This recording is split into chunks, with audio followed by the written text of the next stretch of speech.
name is Anton. I'm from Germany. I'm a software developer at 1,5 Grad.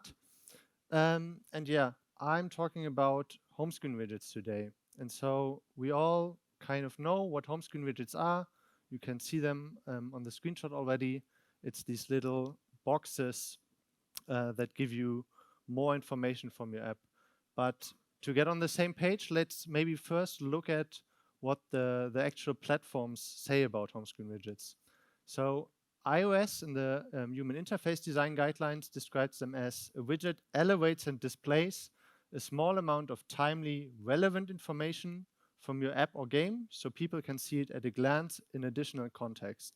So on iOS, we're talking about home screen widgets, but actually the technology for the lock screen widgets, as you can see at the bottom, is also the same. This is iOS. Android, in the Android Design for Mobile guide, they are writing, widgets are customizable home screen elements that display a clear and actionable view of an app's content or actions. Widgets help users complete their goals more easily. So with these definitions, why should you consider adding a home screen widget to your app? So you can display information in additional contexts, so not only in your app, but also on the user's home screens or lock screens. And you can enable your users to really interact faster with your app, which is always great.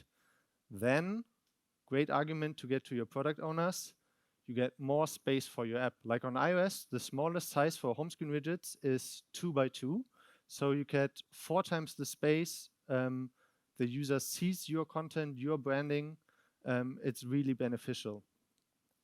And it's also enabling and giving you a bigger canvas to play with your brand on the home screen rather than just your app icon maybe.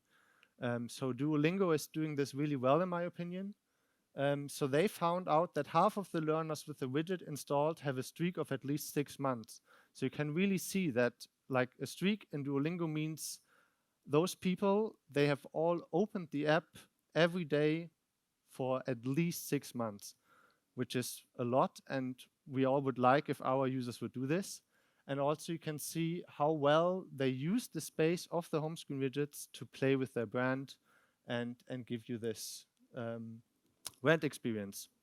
So enough of the green bird, let's talk about the blue bird, because we all love the blue bird. So home screen widgets with Flutter. When I first looked into it, how it can be done, I found out really quickly we can't just run normal Flutter because the operating systems, they are really limiting you how much you can do with that. So for example, they limit you what kind of content you can display. Like on iOS, you can't scroll on home screen widgets. And they also limit how often it can be updated. And their reasoning behind this, and I can understand it, is they really have to optimize the home screen for everybody, for battery life, etc. Because imagining a massive Flutter engine on the home screen updating 60 times per second, your battery won't really like this. So you have to do a lot of native stuff, and I myself included, while having like a background in Android development, I'm always a bit, native stuff. And so I thought, so how can I improve this so home screen widgets with Flutter are as easy as possible? And so a couple of years ago, I started working on Home Widget. So Home Widget, you still have to write all of the widget configuration, like the views, registering it on the native side, but Home Widget really guides you through with the documentation, and there's also Google Code Lab about it. It's a bit of a work because you have to open Xcode, and nobody likes opening Xcode, but it's really easy. And so, as I said, you still have to build your widget UIs using native features. However, massive shout out to Leah, because it was her idea to also add the render Flutter widget function. And with that, you can pass just your regular Flutter widget. Home Widget then takes a screenshot of that widget, saves that as an image, and then offers you documentation how you can implement and add this widget to your native widgets. Which, let's say you have a big hero image or a hero view that you built in your app and you want to bring that to your home screen widgets. With render Flutter widget, it works. There's some issues with it when you want to do this in the background because of some limitations, but generally it's a really, really good starting point. So the other big thing what HomeWidget does, it does some abstractions of features. So how do I get the data from my Flutter app to the native widget? How do I update the widget? How can I include interactivity, especially with iOS 17, where interactivity came to iOS? So how does it work under the hood inside of HomeWidget? So from your Flutter app, you call save widget data or get widget data, and HomeWidget then underneath talks with the user defaults on iOS or the shared preferences on Android. And once again, on the native side, there is extensive documentation and helper functions, especially on Android, to guide you how you can then get the data that you send to your native widgets into your native widgets. So great. You have sent data to your widget. How do you update it? You call homewidget.updateWidget.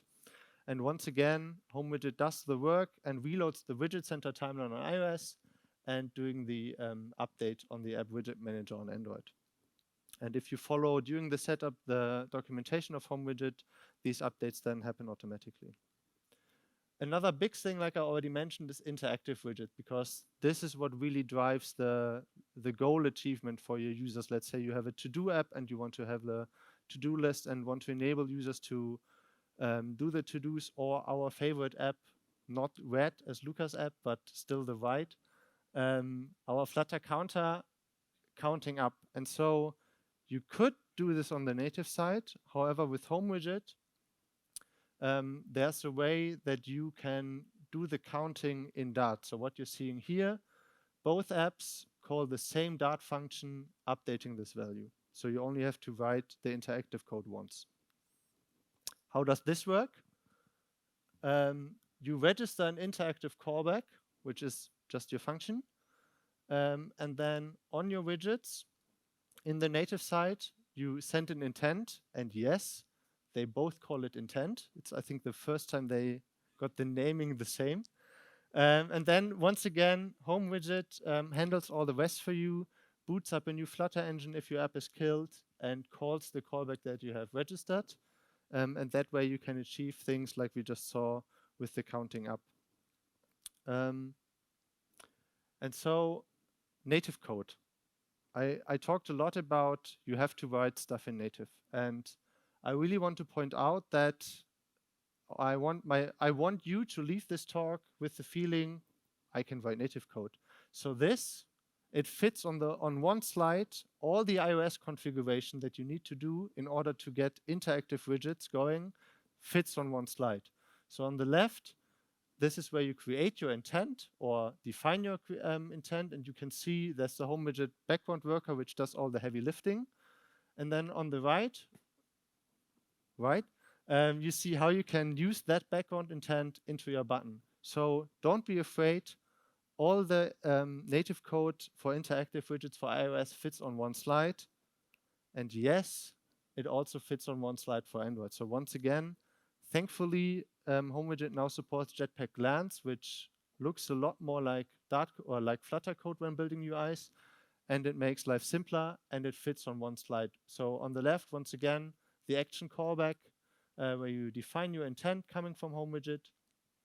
And then on the right, adding that to your widget. So it's not as daunting. So some cool features from HomeWidget. You can detect when a user started your app from your widgets. For analytics, it's always great to know, does a user currently have a widget installed? If you might want to give him a benefit or just track it in your analytics. As mentioned, lock screen widgets on iOS are also supported. And then my favorite feature is that on Android, it's not available on iOS yet. I'm not sure if at WWDC it will be added. You can pin widgets to the home screen directly from the app. So a user can interact with your app and then drag the widget directly on their home screen, which really limits the burden it takes for your users to use your home screen widgets on the app. That's it. you can find Home Widget on PubDev. There are some articles linked there. I think it's quite close to 1,500 likes. So let's say if we hit the 1,500 likes, I have a dash lying in the back. So if it hits 1,500 likes and you can show me that you've liked it on PubDev, the first person doing that will get a dash. If you're building HomeScreen widgets, feel free to send them to me on Twitter. These are a couple of apps that are all in production using HomeScreen widgets, built with Home Widget. Yeah, that was my talk. Thank you very much. Happy building.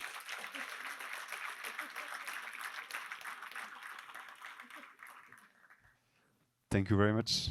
Please come with us. You have a lot of questions. Yeah.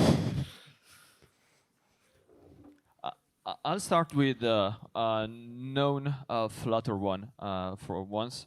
So you contribute to this repository, which is of course used by many people now. How do you find the balance between your contribution to this repository and your everyday work at 1.1.5? It's a mixture. And so what I notice is that it's always a bit in phases. Like when there's motivation, like there's never time, let's be honest. So it's really matter of motivation. And so seeing and finding out how people are using it is really a big boost for motivation. And then also it's now starting that there are more and more community contributions as well. And that obviously helps, like seeing that it's well used, that helps. And then it's a matter of finding the time and not sleeping very much. Yeah, exactly. I know the feeling. So maybe first questions with 4 votes. How does the update work when my app is killed? So where you mean if you get, for example, a background, it should still work. Like you have to register the background callback, same when you want to access like a database when your app is killed. It's then the same way that the plugin has to be booted up in the background. But I believe that works. Okay, I think it's linked with the second one. It's the same person, I think, who talks about the permissions that the home widget can have, like you said about background tasks. But do we have to specifically give permissions to the home widgets? It depends a bit how you want to do it. So if you want to do the calls from the native side directly, then I'm not 100% sure. If you go back to the Dart side, I believe it's the normal permissions. Yeah. By the way, this as far as I understand, Home Widget is not magic. Basically, they behind the scenes they have the same limitations of the native APIs. So depending on Android and iOS, the answer might be different, and of course the permissions also might be different from the real Flutter app, because it's basically there in widgets. For instance, on iOS, you are on iOS land, and you are on your own. Your own. Yeah.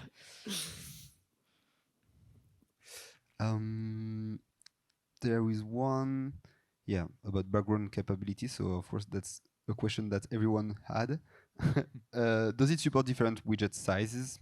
I think so, because you can. Yes. Yeah. So that's the way the lock screen widgets work. For example, it's so on iOS they call the different sizes families. So you have small, medium, large, and then extra large as well. And then the ones for the lock screen are called like peak, small, or something.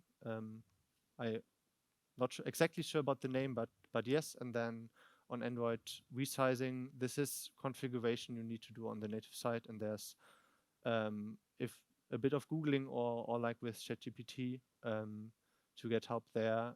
There's a lot of, as it's native stuff, native developers have contributed a lot how you can configure that to your needs as well. Okay, thank you. Another question is, I think it's related to what we talked about, the APIs and the fact that it is in native. But can we integrate some sorts of voice assistant with HomeScreen widgets? My guess is not directly from the widget, just because it's super limited. Possibly on Android, because you can do more what feels like hacky stuff on the Android widgets. But generally, I don't think you can get like voice input from on the widget itself. Yeah. Long story short, before the last iOS update, if I'm not wrong, it was so limited you couldn't even tap on anything. It just, I mean, the whole widget was just a massive button, and you could not interact.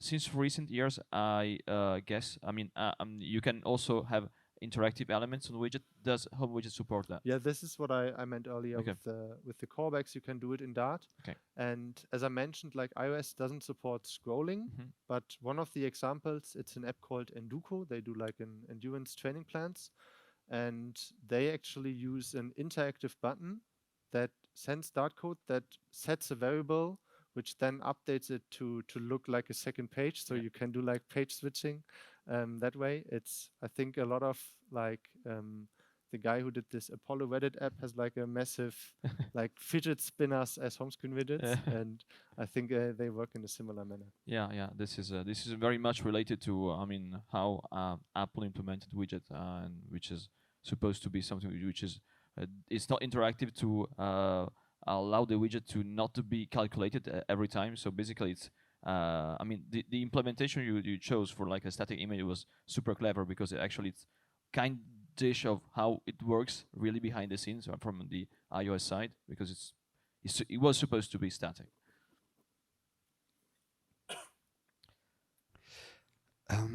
Another question. Well, it's just what's next for home widgets? Do you have a backlog of ideas? Yes. Full of ideas. So one of the big thing is that I want to improve the documentation and the structure of it. And the other thing, which it was on the brink of getting like as a one more thing in the talk itself, is that I've played around with macOS support, and macOS support will be coming soon. Awesome. All right. It's an announcement at the Flutter connection. Yes. Very good. Thank you very much for your time and your talk. And so we are gonna for a break. It's the last break of the day.